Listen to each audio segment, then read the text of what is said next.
Bonsoir à tous et bienvenue sur Météo Pédagogie. Nous sommes le 2 janvier 2025 et vous regardez le décryptage météo numéro 9. Bonne et heureuse année 2025 de la part de l'équipe de Météo Pédagogie. Nous espérons qu'elle vous apportera passion, émerveillement et vocation. Deux éléments dont nous aimerions parler dans ce décryptage. Le premier, c'est ce débat autour de la neige ce week-end dans le nord-est de la France. Et enfin, deuxième élément, pour montrer la complexité de la météorologie, eh bien, pourquoi la prévision complexe ces derniers temps, et nous allons un petit peu nous exporter vers l'ouest, mais pas spécifiquement cette fois-ci que aux États-Unis. Vous aurez l'occasion de le voir. Mais donc, première chose, cette discussion autour de la neige, donc samedi essentiellement dans le nord-est de la France. Et donc, voici le sondage prévisionnel du modèle européen pour le 4 janvier, donc nous sommes bien le samedi à 18h heure GMT, et le sondage avec la ligne de 0 degré que vous avez ici, hein. Et donc, pour un point qui se situe du côté du Havre, mais plutôt dans l'intérieur des terres. Ce qu'on constate, c'est que les courbes de température sont plutôt légèrement positives. Alors, c'est quand même assez limite, ce qui fait qu'il n'y a pas véritablement de certitude. Ceci étant dit, même si on est vraiment au 0 degré au plancher des vaches, on est quand même en positif en altitude et il faudra monter au niveau 800 hectopascales pour recroiser le 0 degré. Donc ça fait quand même une couche de 2000 mètres environ dans laquelle la température sera légèrement positive. Donc si vous avez de la neige effectivement qui se forme ici, elle aura tout le loisir, à mon avis, de fondre dans cette couche inférieure. Et c'est la raison pour laquelle, d'ailleurs, je signale, c'est que les couleurs ici sont en vert, c'est-à-dire de la pluie, ce qui n'est pas le cas de certaines poches en Irlande et au Pays de Galles où c'est en bleu et là c'est de la neige. Plus vous irez vers le nord-est et plus ce front chaud, derrière lequel de l'air chaud s'engouffre massivement, eh bien ce front chaud va rencontrer l'air froid. Et là, effectivement, on pourra avoir plus de risques de neige, notamment donc en Angleterre, aux Pays-Bas, en Allemagne. Mais dans le nord-est de la France, j'ai quand même beaucoup de doutes. Alors, je n'ai pas la certitude non plus à 100%, mais voilà, il y a certaines personnes qui affirment des certitudes et qui ne savent pas se remettre en question, qui ne savent pas accepter comment dire, d'être dans l'erreur à certains moments. Si c'est le cas pour moi, je le ferai sans problème. Mais bon, on peut quand même constater que le modèle européen, depuis plusieurs runs, montre de la pluie. Et malgré tout, on a quand même ce front chaud qui vient de l'Atlantique subtropical, de la zone açorienne, qui emporte beaucoup de moiteur, de l'eau précipitable avec des valeurs de 25 à 30 mm, ce qui est quand même fort élevé très élevé même pour la saison, et j'ai eu l'occasion d'en parler sur X.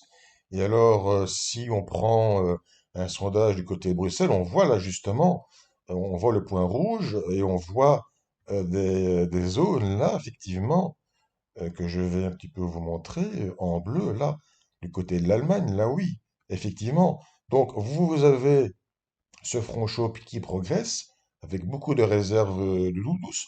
Je vais le montrer dans quelques instants, pardon, avec un graphique. Mais j'ai quand même beaucoup de doutes à croire que, on puisse avoir de la neige dans le nord-est de la France. Si elle a de la neige, elle tombera vraiment de manière très temporaire et elle pourrait finir en pluie verglaçante. On pourrait avoir effectivement du 0 degré sur le plancher des vaches, mais on a malgré tout un profil vertical qui n'est pas très favorable, j'allais dire pas très positif. Il est justement positif et c'est ça le problème.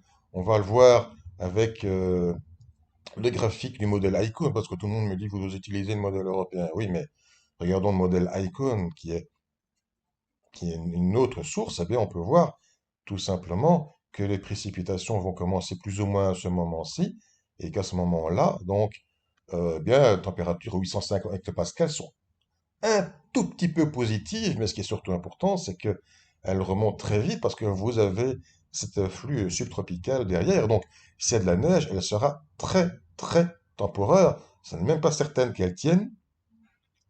Et elle pourrait très vite tourner en pluie verglaçante. Et franchement, si vous êtes excité par la pluie verglaçante, bon, c'est que vous êtes vraiment désespéré. Mais visiblement, certains sont en manque de neige, comme ils sont en manque parfois d'autres choses. Je ne vais pas faire de dessin.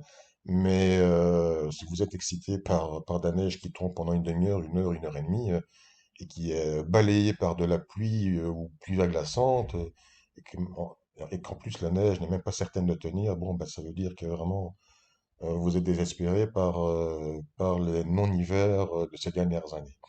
Donc, à mon avis, voilà, dire si c'est le cas contraire, eh ben voilà, mais à culpa, on n'est pas dans le cas du 17 janvier 2024 où on avait une occlusion et l'air froid qui résiste. Là, on a de l'air chaud qui pénètre assez rapidement. Pour ce qui est des éléments dont je voulais parler, donc pour la prévision à plus long terme et tout ce qui est la synoptique générale, eh bien, donc encore une fois, voici le modèle européen avec la sortie du 5 janvier 2025 et voici le courant jet en sortie du continent américain. Et vous avez en réalité, je vais prendre une autre couleur, vous avez les deux branches.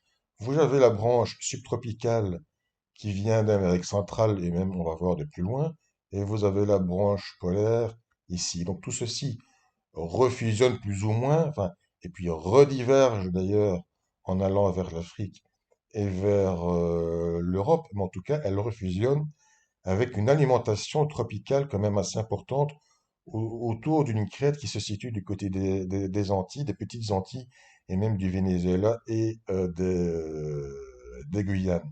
Et ce qui est intéressant, c'est que on va donc même plus loin. Parce que si on regarde sur la vue pacifique de tout ceci, c'est qu'en réalité, on va de nouveau prendre une autre couleur, c'est que vous avez effectivement l'alimentation subtropicale ici et même tropicale, et on n'est pas loin de l'équateur ici. Et regardez le vent, et alors donc on a bien sûr la branche polaire, donc on a le courant pacifique, et on a la branche polaire ici qui ondule sur le continent américain, on a la bifurcation du côté de Hawaï, mais donc on a cette alimentation tropicale ici. Alors bien sûr on a la descente polaire donc qui se situe dans le continent nord-américain, mais donc on a l'alimentation c'est presque équatoriale, hein, à l'ouest de la Colombie et du côté de l'Amérique centrale.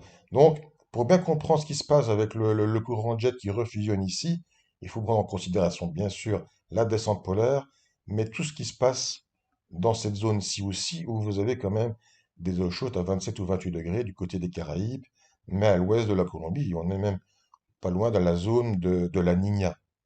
Donc, ça montre vraiment la complexité de la situation. On n'a pas seulement la descente polaire, on a l'alimentation moite avec évidemment des valeurs d'eau précipitable tout à fait importantes. Et donc on a un conflit, on a une alimentation double, un conflit de masse d'air qui génère le puissant courant jet. Mais ce qui est encore plus intéressant, c'est qu'on constate que dans cette alimentation qui vient de la Colombie, eh bien, on a l'anomalie de vitesse verticale au niveau 250 hectopascales. Et ce qu'on constate, c'est qu'on a vraiment une anomalie importante à l'endroit justement où on a cette alimentation moite qui vient ensuite rencontrer le jet polaire. Donc on a vraiment des ascendances verticales importantes à l'ouest de la Colombie. On a cette moiteur, on a cette température d'eau de surface quand même importante et donc qui vient d'autant plus alimenter le courant jet subtropical et donc la fusion des deux jets qui ensuite filent vers l'Europe. Donc ce qu'on essaye de comprendre pour le temps de la météo européenne pour la semaine prochaine, eh bien, on doit prendre en considération ce qui se passe à l'ouest de la Colombie. Cela montre vraiment la complexité de la chose. Et alors, ça passe au-dessus de l'Amérique centrale du côté du Guatemala. Et ça, il y a quand même quelque chose qui a attiré mon attention, c'est cet orage de grêle. Alors, il peut y avoir de la grêle au Guatemala. On a des orages au Guatemala, en Amérique centrale, c'est normal. J'ai presque montré la photo pour la beauté de l'église. Mais on peut avoir évidemment la grêle dans n'importe quelle région du monde, même les régions chaudes. Mais j'ai quand même pu remarquer sur des comptes X guatémaltèques qu'on parlait de pluie et d'inondation. Et je me suis quand même posé la question si c'était vraiment normal pour la saison d'avoir de tels événements. Et je me suis demandé si c'était pas lié à cette alimentation en moite en provenance de Colombie. Mais évidemment, ce n'est juste qu'une hypothèse. En tout cas, pour la période du 7 janvier où donc nous aurons eu la dépression avec le front chaud et puis le front froid, donc le front chaud de samedi-dimanche et puis le front froid qui sera repassé lundi, eh bien donc nous aurons donc derrière la descente très froide d'altitude, mais donc on a la dépression en sortie du continent américain avec le courant jet fusionné ici qui essaye de percer le régime de NaO- qui favorise cette descente froide.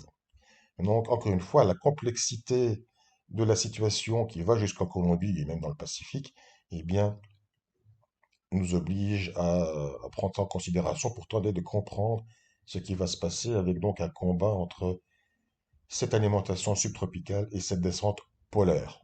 Évidemment, nous aurons l'occasion de revenir là-dessus dans nos publications sur X, mais on peut vraiment se rendre compte que ce qui se passe en Amérique centrale et dans le Pacifique est important pour tenter d'y voir un peu plus clair. Mais bon, la modélisation hebdomadaire du centre européen, donc voici donc l'anomalie des températures à 2 mètres pour la semaine du 6-13 janvier. On a effectivement cette descente polaire ici autour du régime NaO-, mais on a vraiment cette alimentation subtropicale qui vient la contrer. Donc même en régime de NaO-, on a toute une partie de la France qui reste dans la douceur et c'est seulement le nord qui est sous les normales.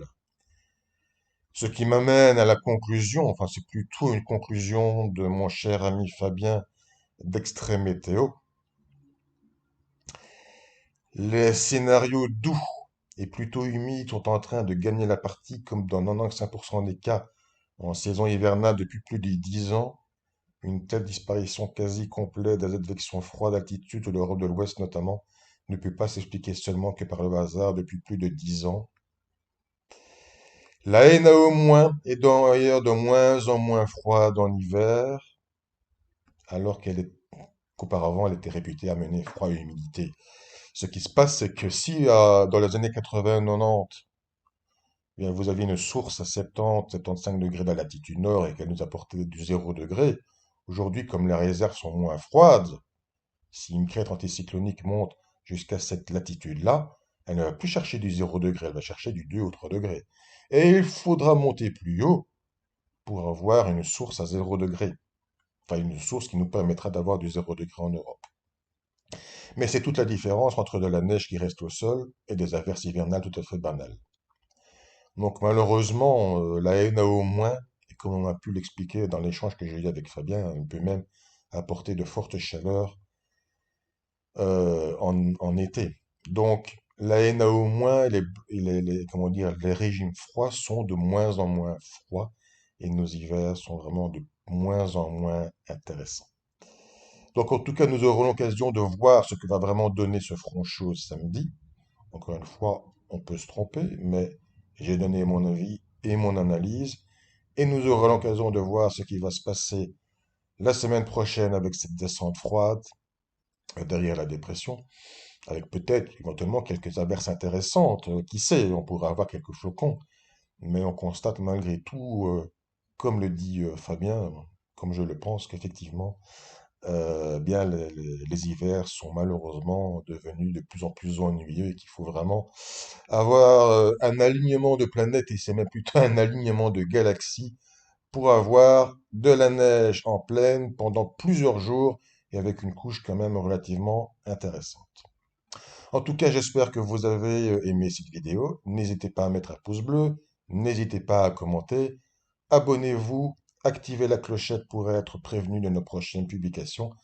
La prochaine aura lieu le mardi, donc nous serons le 7 janvier, le décryptage météo numéro 10, où nous aurons sans doute l'occasion de revenir sur toutes ces péripéties un peu hivernales, et on reste évidemment gentil.